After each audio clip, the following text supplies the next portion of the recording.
warahmatullahi wabarakatuh. Pada kesempatan kali ini, saya Nusulia Anggita Ramadhani. Dalam beberapa menit ke depan, saya akan menemani kalian semua di podcast kali ini dengan tema yang sangat menarik, yaitu keadilan gender di lingkungan kampus. Pada sesi kali ini, kita kedatangan tamu yang sangat luar biasa, yaitu Mbak Betari Imasinta, Ketua Kopri Komisariat UIN Wali Songo Semarang atau Korps Pergerakan Mahasiswa Islam Indonesia Putri. Oke, langsung saja Mbak Betari, gimana kabarnya? Halo pagi, kabar sehat alhamdulillah. Alhamdulillah. Bisa Ya. dipanggil siapa berarti? Bisa dipanggil kita. Kita ya. Iya. Mbak Betari udah berapa lama jabat di Kopri UIN Wali Songo Semarang? Kalau Kopri itu kan memang jabatannya 1 periode 1 tahun. Iya. Jadi ini 1 tahun hampir selesai ini. Oh, alhamdulillah ya Mbak ya, sudah melewati masa-masa yang cukup sulit. Di Kopri sendiri itu gimana Mbak? Maksudnya ada yang kesulitan tersendiri dalam menjabat sebagai ketua itu seperti apa Mbak contohnya?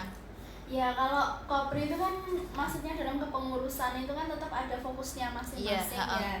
Tergantung kepengurusan mau dibawa kemana. Memang kalau periode ini kita ambil inti keadilan gender. Cuman masih kita sangkut pautkan dengan kekerasan seksual. Oh gitu. iya Mbak. Terkait isu-isu nasional juga sampai lokal itu juga lagi panas, lagi sensitif terhadap itu. Makanya waktu kemarin terpilih dalam periode ini, ya kita ambilnya tentang itu, keadilan gender dan kekerasan seksual. Oh iya Mbak. Gini ya Mbak, kan saya juga ada pengalaman sedikit lah di Kopri ya. Itu kan biasanya kalau kita berbicara prokernya Mbak Betari ya, itu kan kalau yang ada ya Mbak, kayaknya sekolah gender itu juga ada ya. Yang di Kopri Sekolah sendiri itu kan Islam dan biasanya gender. mengadakan sekolah gender ya. Itu emang proker wajib atau proker yang dijalani emang sudah dijalani sebelum-sebelumnya Mbak kalau itu? Kalau di Kopri yang semacam sekolah gender itu nama programnya Sekolah Islam dan Gender atau iya. disingkat SIG. SIG. Itu memang agenda wajib Kopri di tingkat komisariat atau universitas itu. Jadi itu namanya pendidikan formalnya, istilahnya seperti itu. Jadi setiap tahun ada gitu. Oh, berarti emang harus dijalankan setiap tahunnya Iya. ya Mbak ya. Setiap ganti periode, ganti pengurus juga pasti ada SIG itu. Pasti ada. Oh iya baik. Oke, mungkin cukup ini basa-basi kita. Kita langsung aja pembahasan kita, yaitu mengenai keadilan gender di lingkungan kampus. Kalau pengertian gender sendiri itu kan serangkaian karakteristik ya Mbak ya, yang melekat pada maskulinitas dan femininitas. Karakteristik gender tersebut itu mencakup jenis kelamin atau identitas gender, dan identitas gender itu sendiri itu merupakan pengertian dan kesadaran seseorang mengenai gendernya sendiri. Boleh langsung ke pertanyaan Mbak Betari? Iya. Oke, langsung saja pertanyaan kepada narasumber kita, yaitu ini Mbak, yang pertama itu kan biasanya ada di kampus bahwasanya jurusan atau fakultas juga kadang mungkin ada ya Mbak, bahwasanya itu hanya bisa dimasukin oleh cewek atau hanya bisa dimasukin oleh cowok. Jadi misalkan saya sendiri cewek ingin masuk ke jurusan tersebut, tapi itu di situ bahwasanya kayak anggapan seseorang cewek masuk ke situ kurang pas atau kurang masuk gitulah. Kayak misal contohnya itu contoh pribadi aja, kita pingin masuk ke jurusan teknik kendaraan ringan. Kalau kita berbicara tentang teknik itu kan otomatis udah pikirannya yang berat-berat gitu ya Mbak ya, bahwasanya teknik hanya bisa dilakukan oleh cowok karena biasanya kan ada yang kayak servis gitu. Kalau cewek suruh bawa yang beban berat aja susah ya Mbak ya, bawa besi dan lain-lainnya. Kalau motor atau mobil itu kan pasti berhubungan dengan yang kayak gitu ya Mbak ya, yang agak berat lah. Lah itu gimana sih Mbak, kayak kita menghadapi hal tersebut supaya kita juga nggak sakit hati sendiri gitu. Misal kita udah, memang sih kadang kampus nggak membuat aturan seperti itu, cuma kadang kan anggapan orang ya Mbak ya, anggapan pribadi masing-masing. Jadi kalau kayak kita pengen tetap kekeh masuk ke jurusan tersebut, tapi kan kita harus terima resikonya bahwasanya nantinya kita agak sedikit dikucilkan mungkin sama teman-teman yang cowok, karena kan melihat kita tenaganya yang agak kurang sebagai cewek gitu. Itu gimana Mbak responnya? Iya, kalau bicara terkait anggapan ya, itu Iya. kan anggapan maksudnya, oh ini nggak cocok nih buat cewek, ini cocoknya buat cowok kayak Iya. gitu kan. Itu berarti kan kita bicara tentang stigma pemikiran yang berasal dari anggapan kan, stigma itu. Berarti stigma itu nanti jatuhnya kalau kita bicara sambungkan dengan keadilan gender, jatuhnya ke permasalahan gender yang disebut stereotip, anggapan negatif. Ya bahwa ini nggak cocok karena nanti perempuan nggak kuat nih, nggak bisa nih bicara ini kan soal berat kayak gitu. Ya jadi negatif, merendahkan atau meragukan kemampuan perempuan kan itu. Nah itu masuknya salah satu masalah gender yang disebut stereotip. Yang di luar itu kan kita mengenal adanya marginalisasi atau pemiskinan secara ekonomi, kemudian ada subordinasi, ada beban ganda dan lain sebagainya. Kalau kita bicara tentang stigma itu kan tetap nggak bisa lepas dari ajaran di kultur kita, di masyarakat kan, lingkungan kita.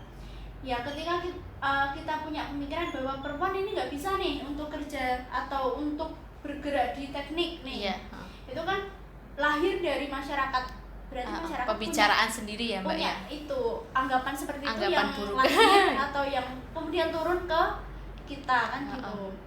Berarti masalahnya itu sebenarnya ada pada masing-masing pribadi aja. Ketika kita bicara untuk mengubah anggapan itu, barangkali secara langsung kita nggak bisa memang, tapi kita yang terlibat atau kita mungkin yang terkena stereotip itu bisa direspon aja atau kita tanggapi aja dengan aksi-aksi atau gerakan-gerakan kita. Ketika mereka menyatakan perempuan nggak bisa, tapi buktikan kita bisa, itu kan namanya power kita sendiri dari pribadi. Nggak bisa kalau kita merubah mindset atau stigma itu langsung secara meluas kan nggak bisa. Butuh proses ya Mbak, itu butuh proses ya panjang. Dari diri kita sendiri itu.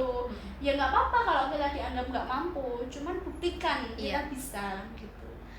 Iya, kayak gitu ya Mbak, intinya ya pokoknya kita sekuat tenaga lah membuktikan sesuatu bahwasanya itu apa ya, kalau yang cewek dianggap sepele itu nggak seharusnya gitu ya Mbak ya, karena kan cewek juga punya kelebihan masing-masing kan gitu ya.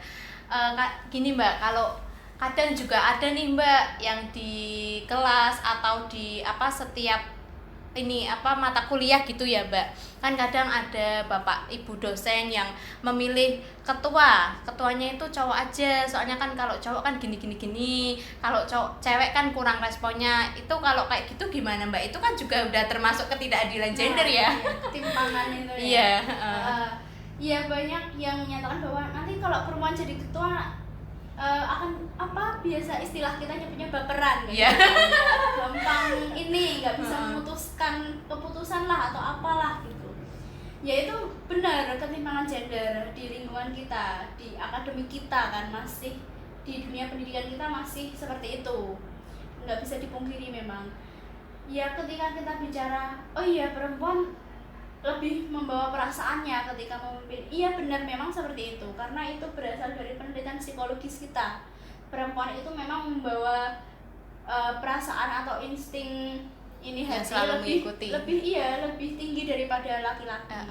Cuman kan memang kita nggak bisa menerapkan itu langsung ke berarti perempuan lebih membawa perasaan nanti kalau jadi ketua kayak gini, kan nggak bisa kayak gitu. Memang kenyataannya lewat psikolog kita seperti itu. Cuman apakah kita akan menempatkan atau menerapkan itu ke semua lini, kan nggak bisa seperti itu langsung.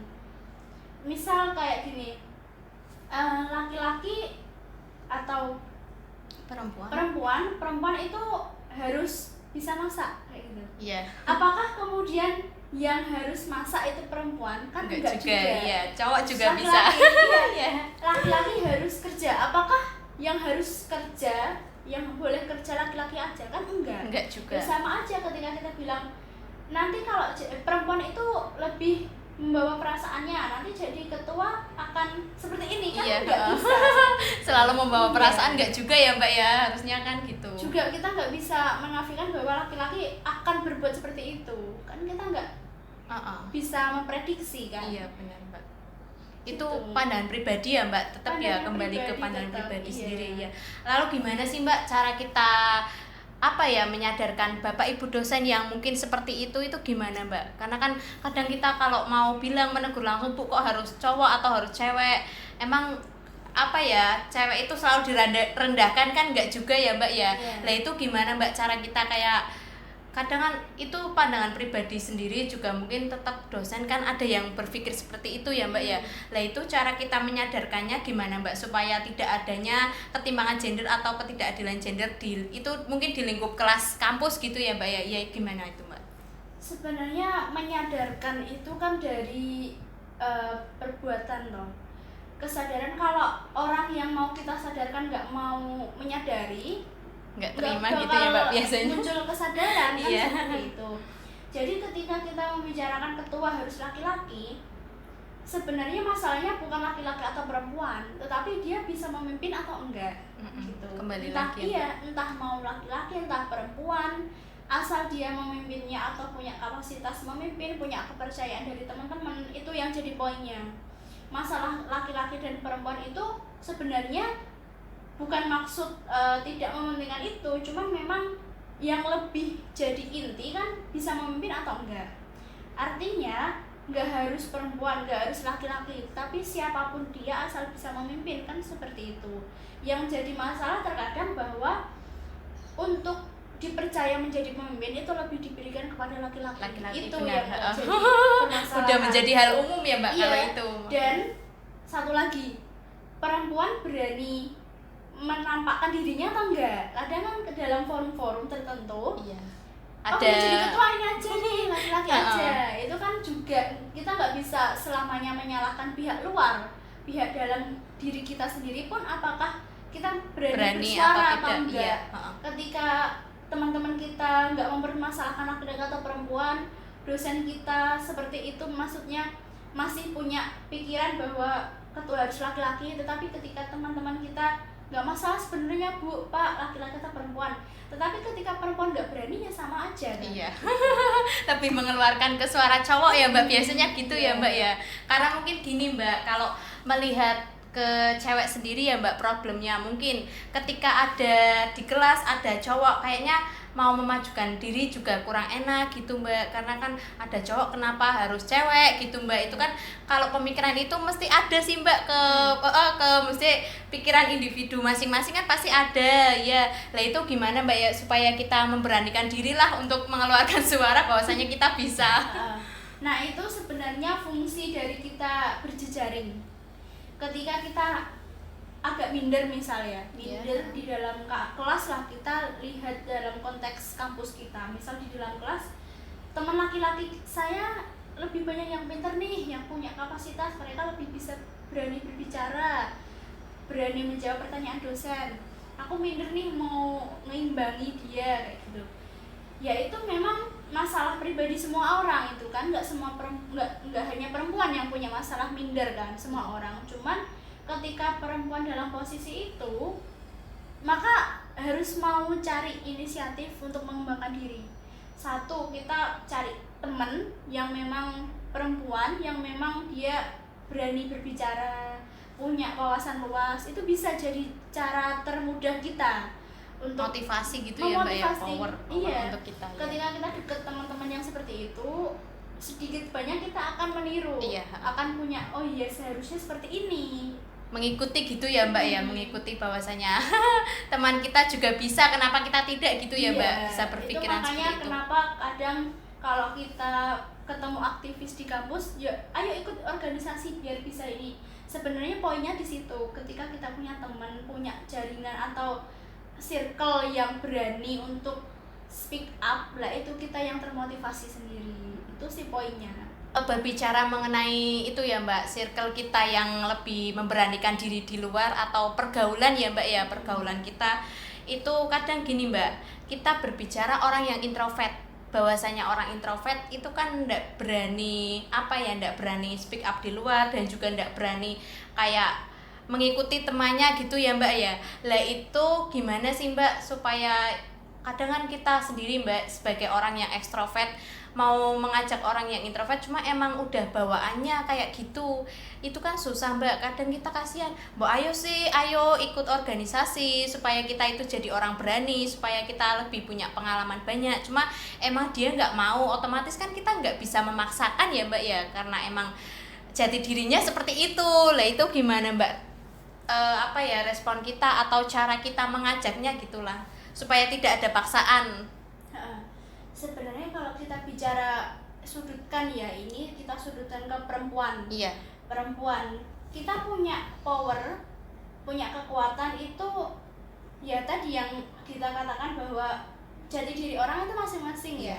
Nggak bisa kita samakan. Ada yang dia itu pintarnya dalam pemikiran, ada yang pintarnya dalam berbicara, ada yang pintarnya di dua-duanya, ada yang pintarnya di perencanaan atau manajemen, ada yang pintarnya di keuangan, macam-macam kan. Iya. Tinggal kita bagaimana mengatur itu semua. Kita akan punya kekuatan bersama, atau orang-orang yang biasa sebut bahwa punya jaringan perempuan, sebenarnya di dasar sebelum kita sampai pada gerakan bersama secara nasional bahas isu ini itu, yang jadi poin kunci kita sebagai perempuan itu bagaimana kita bisa memahami satu sama lain. Ketika kita punya teman, aduh aku nggak berani ngomong kayak gini, memang orangnya introvert, ya memang berarti dia bukan passionnya untuk berbicara. Dia mungkin dalam pemikiran atau wacana bagus, tetapi dalam berbicara enggak, kurang. Iya, itu berarti kita harus pahami. Pertama ya, ada teman kita yang memang passionnya untuk berbicara sendiri, jadi kita nanti jelas dalam, misal kita punya teman ya, lingkaran tadi nyambung soal kampus tadi ya, kita punya pertemanan di situ, ada teman kita yang pintar ngomong ini nih, nanti di kelas dia bakal mancing untuk ngomong yang untuk, lain. Iya, mancing ada yang lain yang biasanya. satu yang introvert tadi mungkin dia akan di akhir untuk semacam kesimpulan menyatakan bahwa ini karena dia memang bagus dalam wacana, kan bisa seperti itu, jadi satu kerjasama kan. Ini saling melengkapi gitu ya Mbak ya. Gitu. Dalam hal ini juga kita bicara tentang tadi, ketika kita memahami teman-teman kita, ini yang bagian yang sulit ini. Memahami ini benar-benar harus mendalami. Introvert, bener introvert apa dia malas belajar nih? Biasanya ada, gitu ya Mbak, iya. Ada nggak jauh beda. Makanya gitu kita harus memahaminya itu ya di situ kan yang sulit kan. Jadi nggak bisa, memang bener nggak bisa kita samakan harus bisa ngomong semua, nggak bisa. Iya sih ya Mbak ya, makanya itu kalau kadang ya Mbak, aku sendiri masih terbawa karena ya mungkin kalau aku orangnya berani berbicara ya Mbak ya, di depan ataupun di belakang, maksudnya emang beranilah, di umum pun berani. Kadang pingin mbok ya temanku biar bisa kayak aku, biar sama-sama berani, jadi nggak melulu aku terus yang berbicara, kadang kan gitu ya Mbak ya. Tapi emang tidak bisa dipungkiri bahwasanya seseorang itu emang berbeda-beda. Kalau ini Mbak, kita nyambung ke apa ya, nyambung ke organisasinya Mbak Betari sendiri, itu kan di Kopri ya Mbak ya, di Kopri itu ada SIG. Nah kalau di SIG sendiri itu tujuannya itu apa Mbak? Maksudnya apakah mungkin di situ juga membahas mengenai ketidakadilan gender itu, supaya gimana caranya supaya adil gitu, atau mungkin ada tujuan lain gitu, itu gimana Mbak? Kalau supaya berbagi pengalaman. Kalau SIG ini kan punya konsep, atau kita merujuknya pada dua kan, Islam sama gender. Maksudnya kita terapkan ajaran-ajaran Islam yang damai untuk mencapai apa? Keadilan gender kan. Kenapa kok keadilan gender? Kenapa kok gender? Ya karena inti relasi kita, inti masyarakat kita ya hubungan antara laki-laki dan perempuan kan gitu. Ya di gender itu, ketika hubungan itu tidak baik di awal, ya masyarakat nanti dalam hal kinerja secara ekonomi, politik dan lain sebagainya ya bakal tidak baik juga kan gitu. Ya di SIG bagi kami di kader PMII ya seperti itu. Ketika kita bilang Islam, maka kita harus adil gender. Dan tujuan SIG berarti kita menanamkan pemahaman itu ke kader-kader, ke anggota PMII seperti itu. Iya. Kalau berbicara yang politik tadi ya Mbak ya, kalau berbicara yang di politik kampus aja Mbak kita. Kalau di politik kampus tersendiri itu kan biasanya mungkin juga lebih dikuasai oleh cowok ya Mbak ya. Biasanya kan kebanyakan kayak gitu. Ketua juga mungkin ketua HMJ atau ketua BEM, ketua SEMA itu biasanya juga lebih ke cowok ya Mbak ya. Kadang masih ada di setiap anggota organisasi masing-masing emang masih mengajukan cowok. Lah, itu bagaimana sih Mbak supaya supaya cewek juga bisa maju dan itu bisa jadi, itu gimana Mbak? Bisa jadi ketua gitu ya, bisa terpilih gitulah. Bilang bahwa masih dikuasai laki-laki ada benarnya juga ya. Sebagian besar, bukan tidak ada, tapi memang sebagian besar pemimpin kita di tingkat fakultas maupun universitas kan laki-laki. Iya benar, makanya itu ketua Dema di fakultas yang perempuan itu kan ada. Tapi kan tetap berapa persen gitu masih kan, sedikit lah. Iya lah, itu gimana sih ya bisa berhasil? Iya bisa berhasil, itu kunci utama. Berani dulu sih. Apakah ketika kita mau nyalon ya, ada pencalonan ketua nih, ketua Dema, ketua SEMA, berani nggak itu untuk ngomong aku mau nyalon seperti itu? Yang pertama kan di situ. Lah ketika kita didukung, maksudnya pengen ketua Dema ini perempuan, tetapi ketika perempuan nggak ada yang berani untuk nyalon kan sama aja dong. Iya benar. Pertama berani dulu sih, ya, berani. Cuman beraninya asal jangan berani. Harus punya gagasan, intelektual. Itu ya, jadi ketika kita udah berani, tetapi ada calon lain yang laki-laki misal lebih punya kemampuan, lebih punya intelektualnya, tetap kan berarti malah asal juga, berani, asal wani-wani buat perempuan wae lah. Itu kan juga malah memberikan anggapan lagi kepada perempuan. Lebih anggapan buruk ya Mbak ya. Perempuan asal berani maju itu buat mewakili perempuan kan gitu. Asal maju itu kan yang jadi masalah juga. Kita kan seharusnya berani maju, berani jadi. Gak hanya berani maju untuk mewakili, tapi berani maju, mewakili dan jadi. Tuh. Berani dan juga punya intelektual yang bagus ya Mbak ya. Oke. Kalau pembahasan politik kampus mungkin cukup ya Mbak. Ini aku mau pengen kembali lagi ke SIG tadi Mbak. Kalau yang SIG sendiri itu kan Sekolah Islam Gender ya Mbak ya. Itu yang mengadakan kopri. Kalau kalau misalkan si cowok juga mau ikut, itu boleh enggak Mbak sebenarnya? Ini kan tetap kita merujuk pada peraturan organisasi PMII ya. Kalau SIG itu kita menerima kader putra maupun putri. Oh gitu. Iya, karena tujuan tadi kan kita menanamkan pemahaman adil gender sesuai tataran Islam, yaitu khususnya dalam aliran Ahlus Sunnah wal Jamaah kepada seluruh kader PMII. Berarti putra maupun putri kita bisa ya Mbak ya? Perbolehkan. Oh gitu. Malah kita pengennya semua bisa ikut. Harapan ya Mbak ya. Kalau setelah SIG tersendiri itu harapan ke depan gimana Mbak itu? Mungkin ada harapan ya supaya munculnya keadilan gender di lingkup kampus ataupun di lingkup organisasi. Itu kalau harapan dan tujuannya tersendiri itu apa Mbak? Ke cowoknya, kalau ke cowoknya itu. Kalau ke cewek kan kita udah pasti tahu ya Mbak ya, supaya kita nggak dianggap remeh, kita nggak dianggap kayak lebih jauh di bawah cowok gitu kan. Kalau yang kalau tujuan untuk cowoknya sendiri itu apa Mbak? Iya, targetnya. Tujuannya kan sama, memberi pemahaman tadi adil gender sesuai Islam Ahlus Sunnah wal Jamaah ya. Tetap itu juga berlaku untuk kader putra.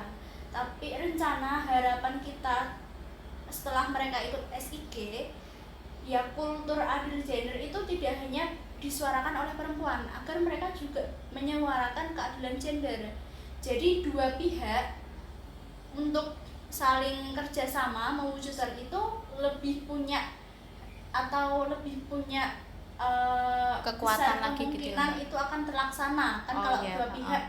Jadi seperti itu, apalagi laki-laki ya, ketika kita banyak diskusi tentang gender tapi di lingkup perempuan aja itu kan macam teriak di dalam tempurung. Iya benar Mbak. Siapa yang bakal denger? Iya sama kita aja. Udah tahu kan. Iya. Ya itu kenapa kita melibatkan laki-laki di situ poinnya. Keadilan gender itu terjadi ketika laki-laki dan perempuan saling memahami. Saling bersatu nggak juga hanya gitu perempuan, ya Mbak. Iya. Gitu kan. Berarti intinya supaya terrealisasikan bersama gitu ya Mbak ya, dapat dilakukan oleh putri maupun putra gitu ya Mbak. Oke, mungkin cukup ya Mbak ya. Jadi dari pembahasan kita kali ini mungkin harapan kita ke depan itu supaya terwujudnya keadilan gender di dalam kampus ya Mbak ya. Kita juga tadi udah membahas banyak supaya gender di kampus itu adil dan tidak ada yang membeda-bedakan seperti itu ya Mbak ya. Terima kasih banyak kepada Mbak Betari sudah mau datang ke tempat kita kali ini menjadi narasumber yang sangat luar biasa. Saya juga mendapat ilmu yang sangat bermanfaat dari Mbak Betari. Jangan lupa follow IG KKN UIN Wali Songo Semarang kelompok 109 dan juga IG Kopri UIN Wali Songo ya Mbak ya. Terima kasih. Sekian, wassalamualaikum warahmatullahi wabarakatuh.